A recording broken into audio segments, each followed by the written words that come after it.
नमस्कार श्रोताओं, शाम के ठीक 7:20 हुए हैं और ये समय है आपके अपने कार्यक्रम स्पोर्ट्स स्कैन का।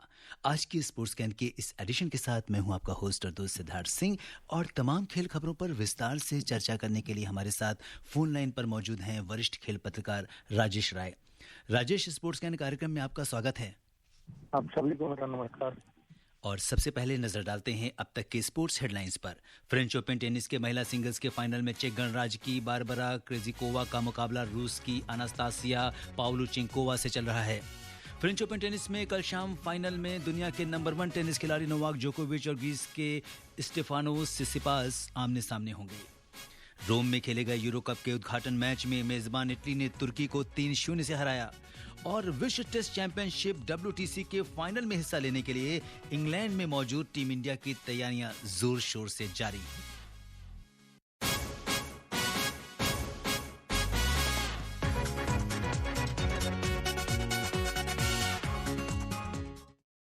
जी हां, और इस समय सभी जो टेनिस प्रेमी हैं उनकी निगाहें फ्रेंच ओपन पर लगी हैं, जहां पे इस समय एक ज़बरदस्त मुकाबला चल रहा है। महिला सिंगल्स के फाइनल में चेक गणराज्य की बारबरा क्रेजिकोवा का मुकाबला रूस की अनास्तासिया पावलुचेंकोवा से हो रहा है। 31वीं वरीयता प्राप्त अनास्तासिया पहली बार किसी ग्रैंड स्लैम के फाइनल में पहुंची हैं। और राजेश, आप भी फ्रेंच ओपन पर बहुत करीब से नज़र बनाए हुए हैं, क्या कुछ लगता है मुकाबला किधर जा रहा है? देखिए, मुकाबला तो इस समय क्रेजिकोवा के पक्ष में दिखाई दे रहा है, क्योंकि पहला सेट वो 6-1 से जीत चुकी है जी। फिलहाल ये है कि पावलुचेंकोवा ने दूसरे सेट में 2-0 की बढ़त बनाई है, तो अभी कहना मुश्किल है कि किसके पक्ष में जाएगा। अगर आप पीछे सेमीफाइनल देखें तो उसमें ऐसा रहा है कि पहला सेट जीतने के बाद भी खिलाड़ी अगले मैच अपने मैचों को हारे हैं। जैसे नडाल का मामला था, नडाल जोकोविच के खिलाफ पहला सेट जीत गए लेकिन अगले 3 सेट हार गए। तो ये जो एक फर्क है कि एकदम आप ये नहीं कह सकते कि किसी खिलाड़ी ने पहला सेट जीत लिया है जी। तो वो मैच को पूरा जीत जाएगा। लेकिन क्रेजिकोवा ने जिस तरह से 6 से पहला सेट जीता है तो उससे उनकी दावेदारी मजबूत बनती है। लेकिन पावलुचेंको भी वापसी करने की कोशिश कर रहे हैं। 2-0 की बढ़त उन्होंने दूसरे सेट में बनाई है। अब देखना ये होगा कि अगले जो गेम है उसमें क्या हिसाब किताब रहता है। जी हाँ, बिल्कुल, बहुत ज़बरदस्त जो फाइनल का मुकाबला जिसे कहना चाहिए वो चल रहा है। और इस बार खिताब पर किसका कब्जा होगा वो अब से कुछ देर बाद ये साफ हो जाएगा। उधर अगर हम पुरुष सिंगल्स की बात करें तो पुरुष सिंगल्स में विश्व नंबर 1 नोवाक जोकोविच ने पिछले विजेता और 13 बार के French open champion Rafael Nadal को हराकर फाइनल में जगह बना ली है। और इस तरह से जो कल शाम जो फाइनल होने वाला है वो फाइनल होगा दुनिया के नंबर 1 टेनिस खिलाड़ी नोवाक जोकोविच और ग्रीस के स्टेफानोस सिसिपास के बीच। सेमीफाइनल में जोकोविच ने सर्बिया के 13 बार के French open champion Rafael Nadal को हराकर फाइनल में प्रवेश किया। आइए सुनते हैं ये खास रिपोर्ट आनंद की। दुनिया के नंबर 1 टेनिस खिलाड़ी नोवाक जोकोविच ने लाल बजरी के बेताज बादशाह राफेल नडाल का रिकॉर्ड 14वां फ्रेंच ओपन टाइटल जीतने का सपना तोड़ दिया है। दूसरे सेमीफाइनल में 4 सेट तक चले मुकाबले में जोकोविच ने नडाल को 3-6, 6-3, 7-6, 6-2 से मात दी। जोकोविच के पास अब पिछले 50 साल में चारों ग्रैंड स्लैम को 2 से ज्यादा बार जीतने का बेहतरीन अवसर है। ये पहला मौका नहीं है जब जोकोविच ने लाल बजरी के बादशाह राफेल नडाल को फ्रेंच ओपन में हराया हो। ये पहला मौका नहीं है जब जोकोविच ने लाल बजरी के बादशाह राफेल नडाल को फ्रेंच ओपन में हराया है। 2015 में भी नडाल को जोकोविच के हाथों फ्रेंच ओपन में हार का सामना करना पड़ा था। साल 2016 में जोकोविच फ्रेंच ओपन का खिताब अपने नाम करने में कामयाब रहे थे। फेडरर और नडाल दोनों ने ही अब तक 20-20 ग्रैंड स्लैम अपने नाम किए हैं। फेडरर को पछाड़ने के लिए अब नडाल को अगले फ्रेंच ओपन का इंतजार करना पड़ सकता है। 4 घंटे से ज्यादा समय तक चले इस मैच में जोकोविच ने कहा 4 घंटे से ज्यादा समय तक चले इस मैच के बाद जोकोविच ने कहा कि नडाल के सामने जीत हासिल करना शानदार है और फ्रेंच ओपन में मेरे लिए ये सबसे यादगार मैच है।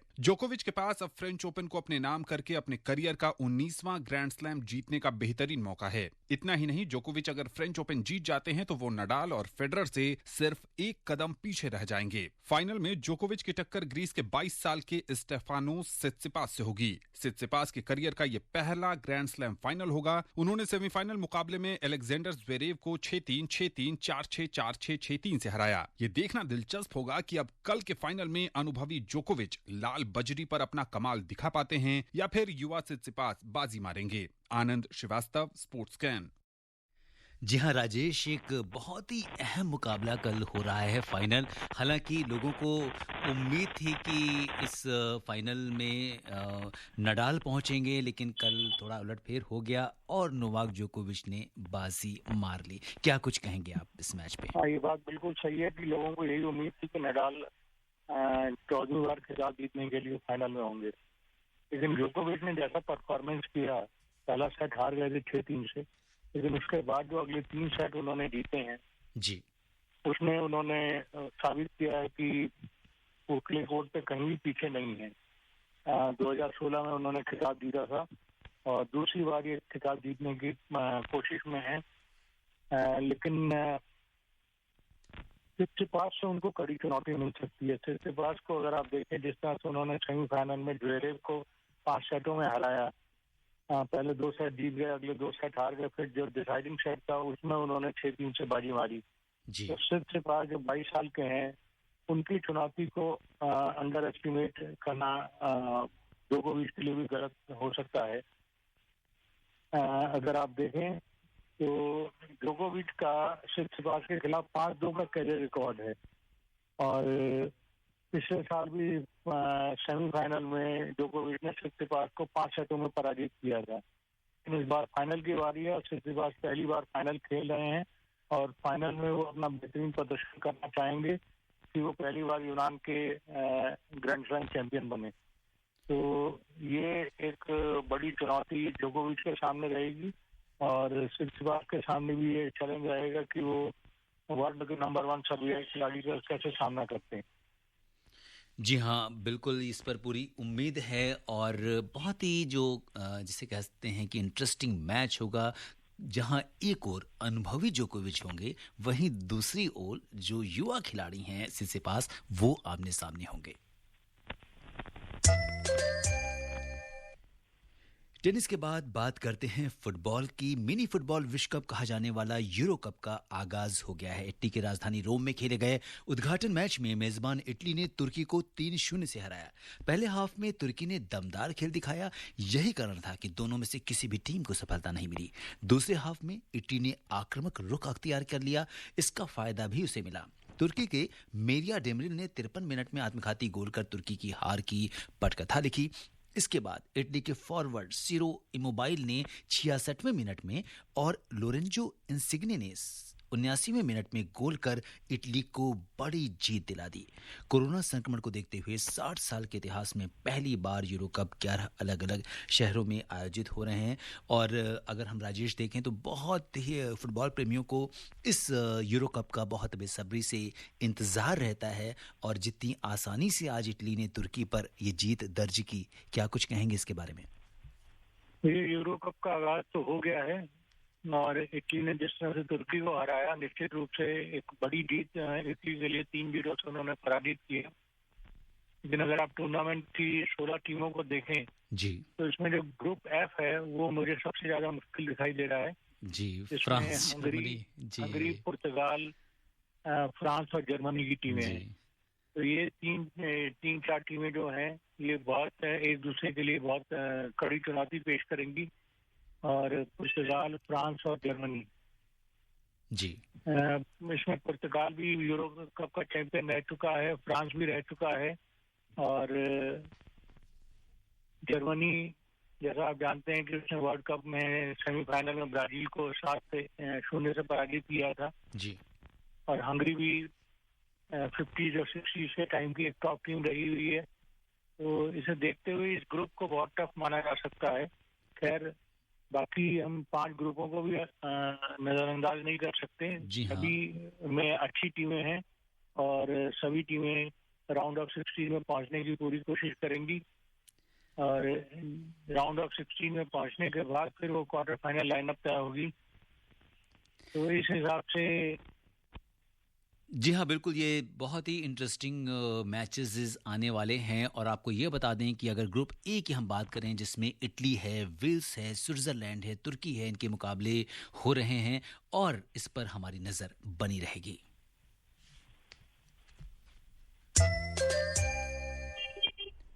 और अब जबकि टोक्यो ओलंपिक के शुरू होने में 50 से भी कम दिन रह गए हैं, भारतीय खिलाड़ियों ने अपनी तैयारी में कोई कोर कसर नहीं छोड़ी है।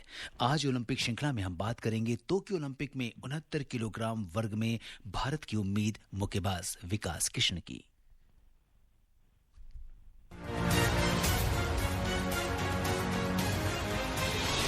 ओलंपिक में मुक्केबाजी में देश के खिलाड़ी बेहतर प्रदर्शन करते रहे हैं। टोक्यो ओलंपिक में इस बार देश के 9 मुक्केबाजों ने ओलंपिक कोटा हासिल किया है, जिनमें 4 महिलाएं हैं और 5 पुरुष शामिल हैं। 10 फरवरी 1992 को हिसार हरियाणा में जन्मे विकास एक अनुभवी फाइटर हैं, जिनका 10 साल से अधिक का शानदार बॉक्सिंग करियर है। 2010 के एशियाई खेलों और 2018 के राष्ट्रमंडल खेलों में उन्होंने स्वर्ण पदक जीतकर देश का गौरव बढ़ाया। विकास कृष्ण ने 2012 में लंदन में पहली बार ओलंपिक में भारत का प्रतिनिधित्व किया। विकास विजेंदर सिंह के बाद देश के दूसरे मुक्केबाज हैं जिन्होंने तीसरी बार ओलंपिक कोटा हासिल किया है। विकास 2016 के रियो ओलंपिक के क्वार्टर फाइनल तक पहुंचने के अपने प्रदर्शन को बेहतर बनाने और ओलंपिक में पदक जीतने की पूरी कोशिश करेंगे। विकास ने बताया कि अपने पिता के प्रोत्साहन की वजह से ही उन्होंने मुक्केबाजी में कदम रखा। बॉक्सिंग मेरे फादर की एक चॉइस थी कि वो चाहते थे कि मैं स्ट्रॉन्ग बनूं, इसलिए उन्होंने मुझे बॉक्सिंग में डाला था 2001-2002 में। और जब मैं सोचने के लायक हुआ तो जब ये मेरा ड्रीम हो चुका था ताकि मैं कंट्री को रिप्रेजेंट करूं। बचपन के अंदर हमारी स्टेट चैंपियनशिप होती थी, कैडेट स्टेट चैंपियनशिप्स, तो फिर कैडेट स्टेट चैंपियनशिप्स मेरा गोल्ड था, मेरा बेस्ट बॉक्सर था, परंतु अनफॉर्चुनेटली मेरा नेशनल के अंदर सिलेक्शन नहीं हुआ। उसके बाद मेरे को एसआई में जाने का चांस मिला। मैंने उनका लड़का जो एल देवेंद्र सिंह था, ओलंपियन है, ओलंपिक क्वार्टर फाइनलिस्ट है 2012 ओलंपिक्स का, मैंने उसको नेशनल में हराया। विकास ने अपने प्रशिक्षण और पिछले ओलंपिक अनुभव को लेकर बताया, अब मैं बहुत ज़्यादा स्ट्रॉन्ग 6'9" के अंदर, अब मेरे पास बहुत ज़्यादा एक्सपीरियंस है और पिछली जो गलतियों से मैंने सीखा है, चाहे वो डिफेंस का हो, चाहे वो अटैक का हो, जो भी टेक्निकल एस्पेक्ट्स को मैंने अब सुधारा है। टॉप टीम में हूँ तो वो भी एक गवर्नमेंट की स्कीम है। आपके पास बेस्ट रिकवरी मेथड्स हैं, ऑसम ट्रेनिंग फैसिलिटीज़ हैं, ऑसम ट्रेनर्स हैं, तो और आपको चाहिए क्या?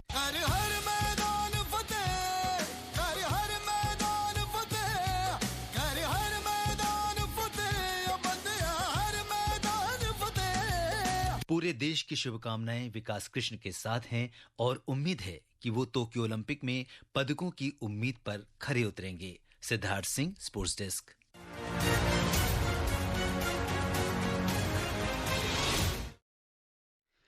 जी हाँ, ये तो बात हम कर रहे थे विकास कृष्ण की। और राजेश, आपने मुक्केबाजी को बहुत करीब से कवर किया है और विकास कृष्ण के पूरे खेल को अगर हम एक दशक लंबे उनका जो करियर रहा है मुक्केबाजी में उसको हम देखें तो बहुत सारी प्रतियोगिताएं आपने कवर की हैं। क्या कुछ कहना चाहेंगे इस दमदार खिलाड़ी के बारे में? देखिए, विकास निश्चित रूप से एक बहुत अच्छे मुक्केबाज हैं, लेकिन जब हम ओलंपिक की बात करते हैं तो ओलंपिक का जो परिदृश्य है वो बिल्कुल अलग होता है। वो अन्य जो चैंपियनशिप होती हैं, एशियाई है या एशियन गेम्स हैं या राष्ट्रमंडल खेल हैं, इनसे बिल्कुल अलग हो जाता है। वहाँ पर जो दुनिया के बेस्ट बॉक्सर हैं वो दिखाई देते हैं और ओलंपिक का जो माहौल है वो बाकी टूर्नामेंटों से बहुत ज़्यादा अलग होता है। तो इसमें वही खिलाड़ी ज़्यादा सक्सेसफुल है जो अपना दिल लगा के खेलता है और अपने आप पर काबू रखता है। तो विकास के लिए जो ये ओलंपिक है ये उनके लिए डू और डाई वाले ओलंपिक हैं, क्योंकि इसके बाद जो अगला ओलंपिक होगा उसमें कहना मुश्किल है। ये उनके पास बेस्ट चांस है, इस समय बहुत अच्छी फॉर्म में है और ओलंपिक कोटा उन्होंने लिया हुआ है, तो उनके पास ये मौका है कि वो अच्छा प्रदर्शन करें और देश के लिए पदक जीतें। और जो विजेंदर सिंह ने 2008 में जो ब्रॉन्ज मेडल जीता था जी, उसको दोहराने की कोशिश करें या उससे भी आगे जाने की कोशिश करें। जी बिल्कुल। जी, और पूरे देश की शुभकामनाएं उनके साथ हैं और उम्मीद करते हैं कि वो इसमें बेहतर प्रदर्शन करेंगे। बात करते हैं क्रिकेट की। इंग्लैंड और न्यूजीलैंड के बीच बर्मिंघम में खेले जा रहे दूसरे टेस्ट मैच के तीसरे दिन इंग्लैंड ने पहले टॉस जीतने फैसला किया था और अगर हम ये देखें तो इंग्लैंड ने अपनी पहली पारी में 303 रन बनाए थे। जवाब में न्यूजीलैंड ने जो है 388 रन बना लिए हैं और अगर इस मैच को हम देखें तो बहुत अहम माना जा रहा है। क्या कुछ कहेंगे राजेश आप? ये न्यूजीलैंड ने जो जी अभी 85 रन की बढ़त बनाई है न्यूजीलैंड। हाँ, तो वो एक इम्पोर्टेंट लीड है वो उन्होंने ले ली है जी।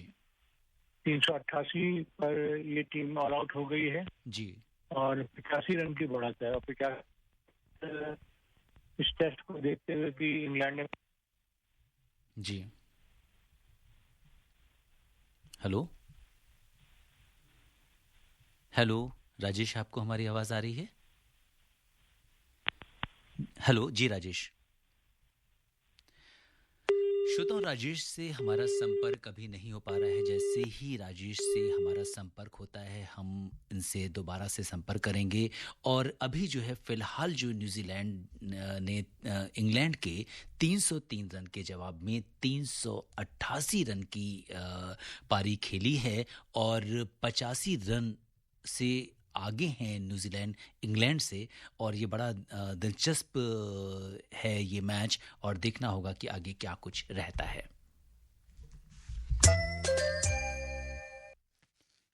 टीम इंडिया इस समय विश्व टेस्ट चैंपियनशिप WTC के फाइनल में हिस्सा लेने के लिए इंग्लैंड में है और 18 जून से न्यूजीलैंड के खिलाफ WTC फाइनल के लिए तैयारियां जोर शोर से चल रही हैं।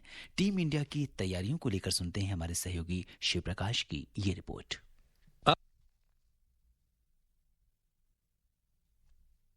अब जबकि विश्व टेस्ट चैंपियनशिप WTC के फाइनल में कुछ दिन ही बचे हैं और पहले 10 दिवसीय क्वारंटीन से गुजर रहे भारतीय क्रिकेटरों ने यहां हैम्पशायर बाउल में 2 दिवसीय इंट्रा स्क्वाड अभ्यास मैच के साथ इंग्लैंड के अपने दौरे की शुरुआत की। भारतीय क्रिकेट कंट्रोल बोर्ड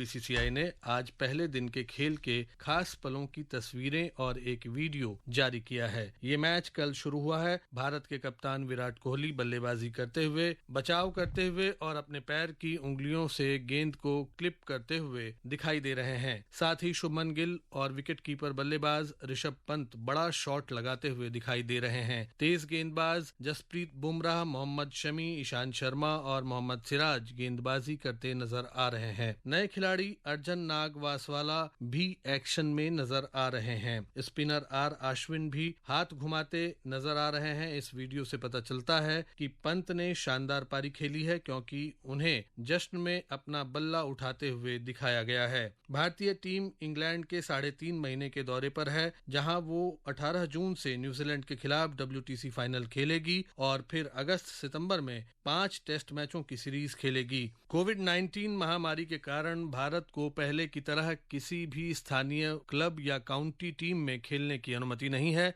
यहां तक कि न्यूजीलैंड ने भी पिछले महीने साउथहैम्पटन पहुंचने के बाद आपस में ही अभ्यास मैच खेला था। भारतीय टीम 3 जून को साउथहैम्पटन पहुंची थी। उम्मीद है कि टीम इंडिया 18 जून से न्यूजीलैंड के खिलाफ WTC फाइनल में अपने शानदार प्रदर्शन से विश्व चैंपियन का खिताब हासिल करेगी। Shiv Prakash, sports can.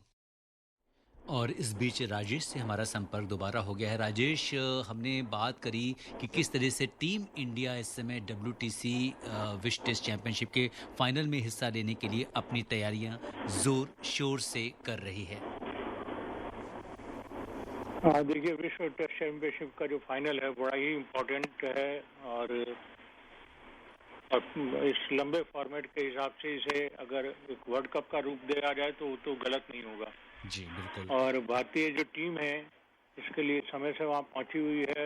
Quarantine में रहने के बाद से वो अपना ट्रेनिंग सेशन उन्होंने स्टार्ट किया हुआ है और पूरी तरह से वो इस कवायद में लगे हुए हैं कि जब 18 तारीख जी को। राजेश, समय कम है और टीम इंडिया पूरी अपनी प्रैक्टिस जो है वो कर रही है और श्रोताओं समय अनुमति नहीं दे रहा है कि हम कुछ और खेल खबरों पर चर्चा करें। राजेश, तमाम खेल खबरों पर विशेषज्ञ राय साझा करने के लिए आपका धन्यवाद। शुक्रिया। श्रोताओं, स्पोर्ट्स कैन में आज के लिए बस इतना ही। अगर आप इस कार्यक्रम को दोबारा सुनना चाहते हैं तो लॉग ऑन कर सकते हैं हमारी वेबसाइट newsonair.com पर। कल शाम 7:20 पर दोबारा मुलाकात के वादे के साथ इजाजत दीजिए अपने होस्ट और दोस्त सिद्धार्थ सिंह को। तब तक के लिए नमस्कार।